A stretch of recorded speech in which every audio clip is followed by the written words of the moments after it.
Pinuna ni Senator Ping Lacson ang pagiging palpak ng flood control projects ng pamahalaan sa kabila ng trilyong pisong budget na inilaan para dito sa mga nakalipas na taon. Ibinahagi ni Senator Ping sa kanyang expose ang larawan ng isang bahang lugar kalakip ang chart kung saan nakasaad. Nasa 1.9 trilyon pesos ang kabuang alokasyon para sa flood management program ng DPWH mula 2011 hanggang 2025. Ayon kay Lacson, 3 presidente na dumaan at napakalaking halaga na ang ginastos para sa flood control, ngunit hanggang ngayon bigo pa rin makontrol ang matinding pagbaha sa bansa. Ginawa ng senador ang pahayag kasabay ng muling pagkakalubog sa tubig baha ng maraming lugar sa Metro Manila dahil naman sa matinding pagulan dulot ng habagat. Pero sa bagay, alam naman ni Senator Ping kung saan napunta ang flood control sa bunsa ng kanyang mga kapwa senador at mga kongresista. Ay, kumusta na nga pala yung senador na involved dan sa rock netting project, ha? Bilyon-bilyon piso din yan, di ba? Oh, kaya nga na-freeze yung mga accounts ng magkapatid na Congressman Eric Yap, di ba? Oo. At saka ng ACT-CIS representative na Yap din. O, di ba? Yung overpriced nila at mga ghost project na mga rock netting project, nagdulot din ho ng mga pinsala sa maraming lugar dyan po sa may norte. Araw tayo ngayon ng Martes, 18 ng Agosto 2026. Sa ulo ng ating mga balita, Metro Manila at mga lapit na mga lalawigan muling lalubog sa tubig baha. Nakaranas ng malaundoy na ulan sa loob lamang ng 5 oras. Malacanang sinuspende ang pasok sa eskwela at mga government offices sa National Capital Region at ilan pang mga lalawigan ngayong araw. Senate session, impeachment trial kansilado. Sesyon ng Kamara gagawin via Zoom.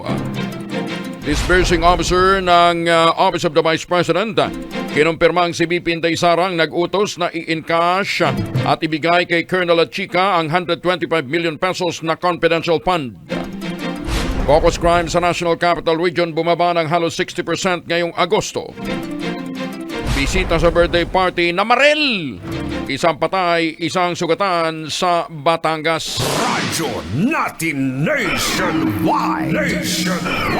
Sa detalye ng ating mga balita, matinding pagbahang naranasan sa malaking bahagi ng Metro Manila dahil sa malakas na ulang dala ng pinalakas na habagat. Ayon sa MMDA, umabot ng 201.7 mm na tubig ulan mula alas 9 hanggang alas 2 ng hapon nang bumagsak. Nakapagtala ito ng 138 mm na tubig ulan sa loob lamang ng 2 oras. Kaya mabilis na tumaas ang baha sa maraming panig ng Kalakhang, Maynila. Kabilang sa nalubog ang Taguig, Makati, Marikina, Mandaluyong, Maynila, Pasay, Caloocan, Malabon at San Juan. Ang Quezon City kahit medyo mas mataas, marami pa ring areas ang lumubog.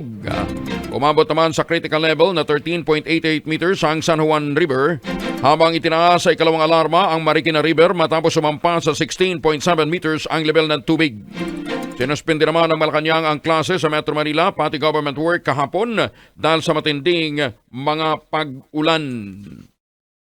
Halos malabag yung undoy nga ng ulan na binuhos ng habagat sa Metro Manila sa loob lamang ng 5 oras kahapon. Sa datos ng Pag-asa, nakapagtala ng 201.7 mm na tubig ulan sa Metro Manila alas 9 na umaga hanggang alas 2 ng hapon. Katambos ito ng halos kalahati sa 455 millimeter na ulan na dinala ng Tropical Storm Undoy sa National Capital Region noong Setyembre 26 ng 2009. Ayon sa MMDA, mula alas 12 ng tanghali hanggang alas 2 ng hapon, umabot agad ng 138 millimeters ang ulan na ibinuhos ng habagat kaya't mabilis na tumaas ang tubig dahilan ng paglubog ng mga lansangan at iba pang mga bayan.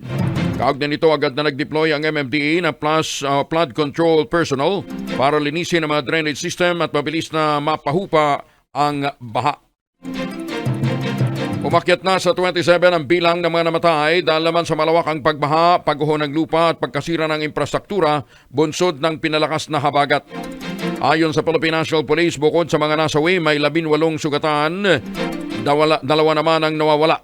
Samantala, 55 katao ang nasagip sa magkakaibang insidente na may kinalaman sa sama ng panahon. Habang higit naman sa 14,400 residents ang lumikas nananatili ngayon sa mga evacuation center. Nag-deploy naman ang PNP ng 166 na mga tauhan upang tumulong sa mga apektadong komunidad habang 10,700 reactionary standby support force ang ikinalat din sa iba't ibang bahagi ng Luzon. Pumalo na sa mahigit 1 bilyong piso ang halaga ng pinsalang iniwan ng tropical cyclones Luis at Maymay na pinalakas pa ng habagat sa sektor ng agrikultura. Sa pagtaya ng Department of Agriculture, aabot ng 26,000 hectares ng agricultural area ang napinsala sa Cordillera, Ilocos, Cagayan Valley, Central Luzon, Calabarzon, Mimaropa at Western Visayas, dahilan para maapektuhan ng nasa 30,000 na mga magsasaka. Kabilang sa mga naapektuhang commodities sa bigas, mais, kamoting kahoy, high-value crops, fisheries, livestock, poultry, ganyan din ang mga agri-fishery infrastructure, machinery at mga equipment. Halos kalahati ng naitalang total losses ay nasa sektor ng bigas. Katumbas ito ng 589 million pesos na laga o katumbas ng production loss na 16,105 metric tons. Tiniyak naman ni Agriculture Secretary Francisco Chularol Jr. na mamahagi na ng tulong ang pamahalaan para maiwasan ang lalong pagkalugi ng mga magsasaka. Sinuspende ng Malacanang ang pasok sa mga paralan at mga tanggapan ng gobyerno sa Kalakhang, Maynila at 14 na lalawigan dahil po sa masamang lagay ng panahon. Kanselado ang face-to-face classes sa lahat ng antas ng mga pampubliko at pribadong paralan sa Metro Manila, Ilocos Sur, La Union, Pangasinan, Benguet, Zambales, Bataan, Tarlac, Pampanga, Bulacan, Cavite, Batangas, Rizal, Laguna at Occidental Mindoro. Inatasan naman mga government offices sa mga nabanggit na lalawigan magpatupad ng mga alternative work arrangement maliban na lamang sa matanggapang nakatutok sa health services at disaster response at iba pang mahalagang serbisyo. DA Mimaropa nagsagawa ng health caravan para sa manaman sa alagang baka at kalabaw sa bayan ng Gloria, Oriental, Mindoro. Detalye ng balita mula kay Marlon Palermo mula sa 96.9 Radyo Natin, Calapan City. Marlon. Magandang umaga. Nagsagawa ng health caravan para sa mga alagang hayop tulad ng baka at kalabaw ang Department of Agriculture Mimaropa noong ika-6 na Agosto sa bayan ng Gloria. Umabot sa 150 baka at kalabaw ang tumanggap ng libreng serbisyong pangkalusugan. Layunin ng naturang gawain na mapalakas ang kabuhayan ng mga lokal na magsasaka sa pamamagitan ng pagpapanatili ng kalusugan, pagpapahusay ng produksyon at pagpapataas ng produktibidad ng kanilang mga alagang hayop. Kabilang sa ipinagkaloob na serbisyo ang straw synchronization, artificial insemination o AI, pagpupurga at pagbibigay ng mga bitamina para mas mapanatiling malusog ang mga alagang hayop. Ang gawain ay alinsunod sa direktiba ni Regional Executive Director Attorney Christopher Banyas upang higit na suportahan ang mga nag-aalaga ng hayop sa pamamagitan ng paglalapit ng mga veterinary at productive services sa komunidad. Samantala, naging matagumpay ang naturang caravan dahil sa pagtutulungan ng mga opisyal at artificial insemination technicians mula sa iba't ibang lalawigan ng rehiyon ng Mimaropa, katuwang ang mga kinatawan mula sa Provincial Veterinary Office of Provit, Bureau of Animal Industry, gayon din ang Philippine Carabao Center of PCC at National Dairy Authority. Kasabay ng naturang gawain, isinagawa rin ang Unified National Artificial Insemination Consultative Meeting. Tinalakay dito ang naging matagumpay ng rehiyon sa artificial insemination. Base sa datos ng Bureau of Animal Industry, ang naitala na humigit kumulang sa 2,606 na beef dairy at kalabaw ang nabigyan ng artificial insemination sa buong rehiyon ng Mimaropa noong taong 2025. At yan ang balita sa oras na ito mula dito sa 96.9 Radyo Natin Calapan City, Oriental, Mindoro. Ito si Marlon Palermo para sa Radyo Natin Nationwide. Daghang salamat Marlon. Oy, sa mga taga Kidapawan City kung saan nandyan ang Radyo Natin Kidapawan, tuloy ang Timpopo Festival ngayong araw na ito. Eat all you can fruit yan. Pamahalaang panlalawigan ng Kalinga nagbigay ng direktiba sa lahat ng LGU na magmatyag sa Chico River Line dahil naman sa nawawalang dalagita sa Sagada. Detalye ng balita mula sa 103.7 Radyo Natin Tabuk mula kay Hilda Cortel Chico.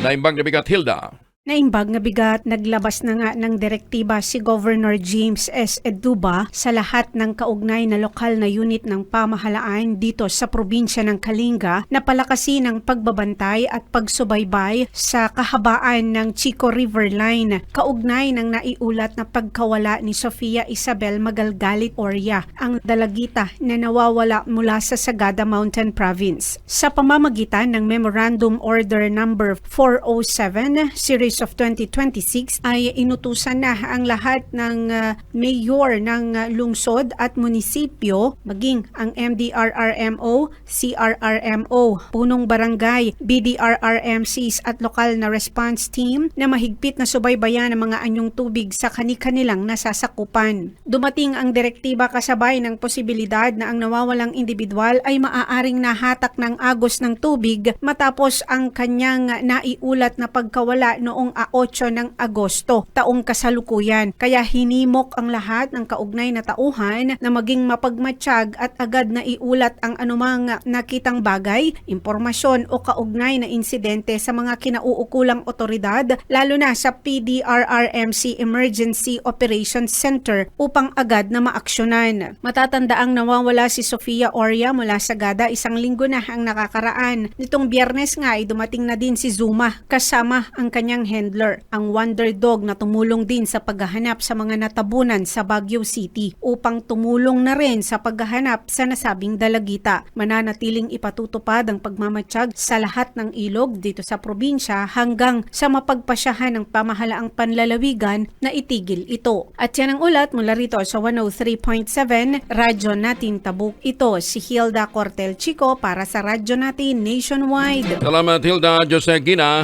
Kansilado muna ang sesyon ng Senado at yan din ang impeachment trial ngayong araw ng Martes. Dahil ito sa nagpapatuloy na sama ng panahon epekto ng pinalakas na habagat. Ayon kay Senate Secretariat Renato Bantog Jr., inatasan din ni Senate President Sherwin Gatchalian ang lahat ng mga opisyal at mga empleyado ng kapulungan na mag-work from home muna. Kasunod dito ng kautusan ay nilabas naman ng Malacanang na nag-uutos sa mga government office sa Metro Manila at mga karatig probinsyang mag-ship muna sa alternative work arrangement alinsunod sa rekomendasyon ng National Disaster Risk Reduction and Management Council. Isasagawa naman via Zoom ang sesyon ng Kamara ngayong araw sa harap ng nararanasang sama ng panahon. Kasunod nito na kautusang inilabas ni House Speaker Bogie D. III na nagsasabing lahat ng mga opisyal at mga empleyado ng kapulungan ay mag-work from home maliban na lamang sa mga kinakailangan ng presensya para sa mahahalagang trabaho. Nakasaad din sa direktiba ni Speaker D, lahat ng nakatakdang committee hearing ay magpapatuloy bayang Zoom depende sa magiging pasya ng mga committee chair. Hindi naman ito saklaw ang budget briefings ng House Committee on Appropriation na pansamantala munang nireschedule. Pinalakas ng Philippine Amusement and Gaming Corporation ang inulunsad nitong PAGCOR Guarantee website upang matulungan ang publiko na malaman kung lehitimo at lisensyado ang isang online gaming platform. Ayon kay PAGCOR Chairman at CEO Alejandro Tenco, layunin ng programa, maprotektahan ang mga manlalaro laban sa online fraud, scam at mga illegal na gaming sites. Sa website makikita din ang regular na pag-update ng listahan ng mga lisensyadong internet gaming platform sa ilalim ng regulasyon at pamamahala ng PAGCOR. Maaari rin direkta ng puntahan ng mga manlalaro ang mga gaming site mula sa naturang page. Hinimok ni Chairman Tenco ang publiko na beripikahin muna ang isang gaming platform bago maglaro o magbayad, lalo't na marami ang mareklamo laban sa mga online gaming site na hindi nagbabayad ng panalo sa kanilang mga players. Layunin ng PAGCOR Guarantee na palakasin ang proteksyon ng mga malalaro, isulong ang ligtas at responsableng online gaming. Radyo Natin Nationwide.